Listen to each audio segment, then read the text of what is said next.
Today's Father's Day 2018. I'm going to be reading Chapter 8, Free Pizza, from my book Gonzo Education. It's always raining during funerals on TV, and it was no different for Mom's service. I wasn't in the mood for sunshine anyways. I got through it high on painkillers, sobbing like a little girl. I was fine on the drive there to Kerrville, but I got totally lost when I saw the casket and realized Mom was inside. I'll never get over what happened the last year of her life. I wish I could have saved her. I was surprised to see our father there. The look on his face made me sick to my stomach. It was the closest thing he'd ever come to smiling. He was gloating like he'd won something. Apparently, by his disturbing reaction, she must have taken some of his secrets to the grave with her. He hadn't spoken to her in more than 20 years, and he never once had a nice word to say about her. Even when she lived down the street in the third grade, he used to drive by and curse her under his breath. He walked up to both Michael and me, shook our hands, and said he was proud of us. If I could do it again, I wouldn't have shook his hand. I would have punched him in the stomach.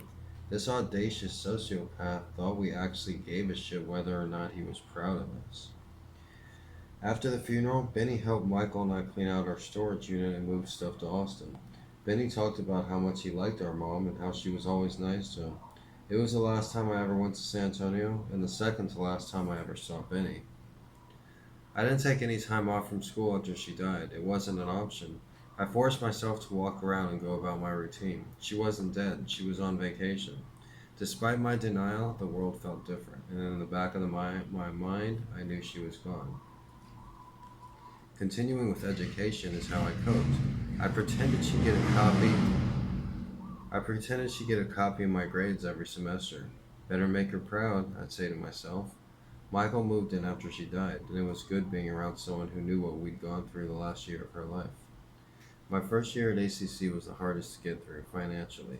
Despite having somewhere to live, neither of us had a car and we had to walk or take the bus everywhere. Taking the bus wasn't so bad, but a month after we moved in, our fridge broke and we hardly had any food. Toward the end of the semester, when my financial aid check ran out, some days I'd go through a whole day on an empty stomach. In between classes, I'd head a few blocks east and get in line for the Salvation Army's lunch. In minutes, I went from sitting in a classroom with college kids dressed in fashionable clothes to standing in a line at a soup kitchen with bums and rags who smell like booze. One day, I saw someone from my developmental math course in line at one of the downtown feedings. I'm pretty sure he saw me too, but that's not an occasion where you yell out, "How about that algebra?" When I didn't feel like the breadline, I'd scour the college bulletin boards for any groups, meetings, or events that advertised free food. Every Friday, I'd find something to go to that said free pizza. That's how I found out ACC had a student newspaper and was looking for an assistant editor. I knew working. Whoa! It's okay. I knew working as an editor. That was my scaredy cat. I knew working as an editor for their paper would look great on my transfer application to the Texas School of Journalism. So I put on my best clothes, walked in, and straight up asked for the job. I had plenty of experience with newspapers, a perfect GPA, and a warm smile, so the all-female staff hired me on the spot. The ACC newspaper is where I brought my writing up to a college level with help from my coworkers. I'd previously always called myself a writer, but a vivid storyteller would have been more accurate. I had a patient editor who helped me improve my writing. She had more writing experience than I did. She'd been published, and she knew how to put together a student newspaper. By the end of my first semester, she had taught me more about writing than any teacher had. I worked for the paper a few hours a day, writing stories, suggesting ideas, and commenting on others' works. The editor did most of the proofreading, page layout, and everything else that goes into making a quality paper. I helped where I could, like by increasing circulation by spending a few hours a week handing out copies of the latest edition to every pretty girl I saw on campus. I wrote the editorial on page 8, I'd say.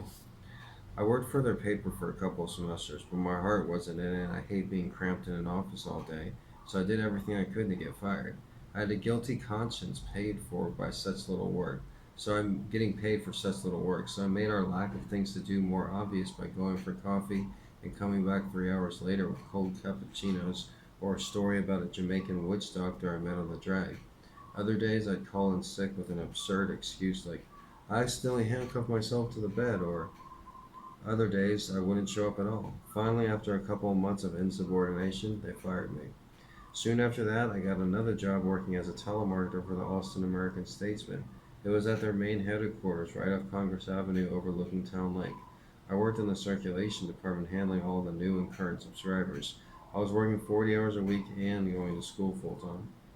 For the first time in years, things were going well. I had decent clothes, Michael and I had running vehicles, I had a few friends, and I even had a little money in my pocket.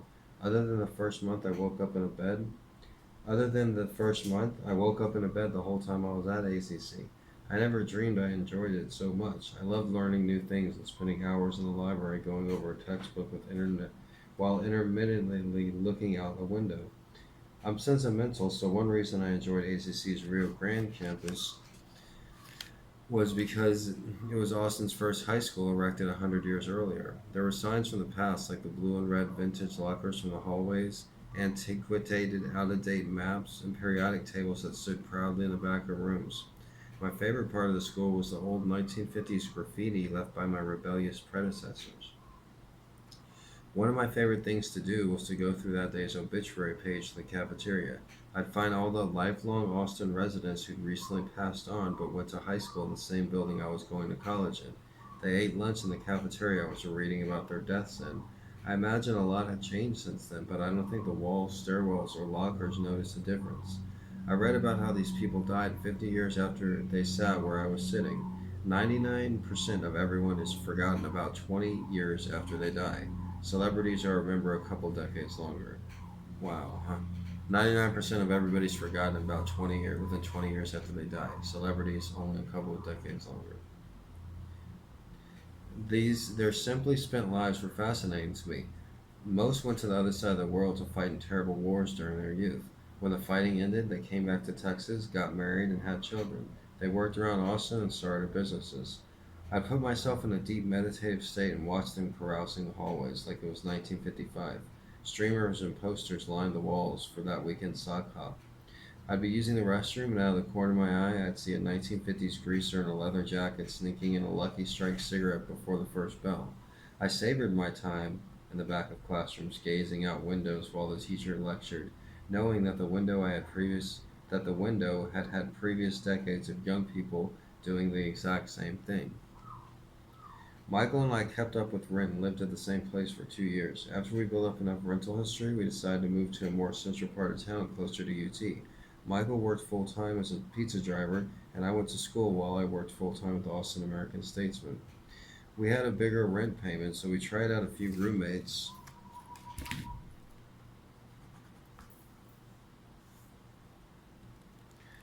We had a bigger rent payment, so we tried out a few roommates to try to save money. None of them worked out. Adam lived with us for a few months, but Michael didn't trust him, and convinced me to kick him out with no notice. You'd think I'd be more sympathetic to a friend faced with living on the streets, but Adam would do the same to me. We had another roommate who was a hardcore speed tweaker. He was a spoiled white 20 nothing who lived off his parents. Dude was from the suburbs of Mississippi, an aspiring musician slash drug addict whose parents helped him move to Austin so he could live out his dreams of playing music and smoking meth out of broken light bulbs. Hard drugs made people think they've shared something special, but outside of their little circle, it tears families apart. Michael and I never got along well, and it definitely got worse when Mom died, but after he started drinking, we could barely stand to be in the same room with each other. The new roommate got Michael to experiment with hard drugs. I didn't want to go down that road, and I tried to warn him, but our new hipster roommate would invite drug fiends over where they'd think they were being deep by talking about mainstream song lyrics and books they planned to read. Michael briefly thought they were cool. One morning, after I'd been drinking all night and Michael had been up doing drugs, I woke to him punching me in the arm and screaming that I used too much toilet paper. Our father used to yell at me for the same thing, but I'm not going to apologize. I deserve to use as much toilet paper as I deem necessary, and I would rather be someone who used too much toilet paper than be someone who didn't use enough. I got out of bed and dragged Michael across the living room by his hair. Then I punched him in the gut and elbowed him in the back. He was keeled over for a second with the wind knocked out of him before he picked up the phone and threatened to call 911. I ripped it out of his hand and hung it up, but it was too late. He'd already pressed the three numbers and they traced the call. Texas law states that when the cops go to a domestic violence call, even if it's just two twin brothers fighting over toilet paper, then they're required to take someone to jail. Michael was the one who called 911, played the victim, so I got thrown in the back of a cop car. An hour later, I was pacing in a cage like an animal. Michael probably thought I was going to kill him. I could handle him flipping out from me using too much toilet paper, but the way he got the cops involved was stupid. They weren't going to help, and now I had no toilet paper. The worst part was that they weren't going to let me out until the victim signed an affidavit stating I'm not a threat to their safety. Michael took his time with the paperwork, and I sat in jail for almost a week. I missed a big Spanish test, a few math quizzes, and the San Antonio Spurs winning an overtime basketball game in the NBA Finals. By the time I got out, Michael had left town. He knew he'd messed up, but he wasn't ever going to admit it. Years later, he'd bring it up like it was some sort of victory for him. I sent you to jail, he'd say. It didn't end with my arrest and release. Even though I'd done nothing wrong, I still had to use that semester's financial aid check to pay for an attorney to clear my name. If you do a background check on me and list an arrest for domestic violence, but it doesn't tell you it was because of a fight with my twin brother who was high on drugs attacking me while I slept because I used too much fucking toilet paper. After I paid off the attorney, got through court proceedings, and finally got up with my schoolwork, I still had to take anger management classes twice a week and give the instructor $60 cash before each class. Michael usually had to lend me the $60. This was the biggest slap in the face because, other than our father, Michael is the angriest person I've ever known, and I've been suggesting anger management classes for him since we were 12. I never got that far with playing guitar, but one reason I stopped was because Michael began the disturbing habit of smashing to bits every single guitar he or I ever owned when he got pissed off. I remember him smashing my favorite red Epiphone, a 12-string Ibanez, and a poor little ukulele covered in stickers that didn't see it coming. Every car Michael has owned has developed a permanent dent in the steering wheel because of excessive horn use. I've seen him flick off Lincoln Continentals full of young black men, run old ladies off the road, and nudge people's bumpers at red lights. That's how he does it. Numerous people have gone on to pizza places he's worked at to complain about his road rage. There's been at least three incidents where Michael was giving me a ride to work or school, and I had to jump out of his car at a stop sign or a red light because he'd just start pummeling me in the arm or face because I sided with someone he cut off or showed road rage toward. He took his paintings with him, so I knew he wasn't coming back. He went to San Antonio and started hanging out with the old friends from the newspaper crew, Benny and Jonathan. He still has his job in Austin delivering pizzas, so he'd drive 120 miles there and back 5 nights a week. He didn't have any bills to pay, so he spent most of the money he made on gas and booze for him and the aging newspaper crowd. Michael didn't wise up until a night with Benny and Jonathan at Canyon Lake. They got drunk and dared Michael to try and swim across. I don't think anyone has swum across Sand Canyon Lake. It's one of the biggest lakes in Texas. Michael only made it 100 yards before he realized it was a death trap. He finally wadled his way close to the shore, and Jonathan just stood there, while Benny at least helped him out of the water. Michael showed up at my apartment in Austin a couple weeks later and explained to me what had been happening. He told me about the incident at Canyon Lake, he told me about all the hard drugs he did with Jonathan, and then he surprised me with a story about Benny locking him in a room with a fat girl who had too many bacon martinis. We agreed it wasn't a good time to live together, a good idea to live together, so Michael moved in with some junky people he knew from his pizza place job. It was relieving to know he was off drugs, and I finally had a quiet place to myself where I could relax and write my UT entrance essay. I didn't apply to any other schools or fill out the paperwork to get my associate's degree, so I basically had everything riding on me getting into UT.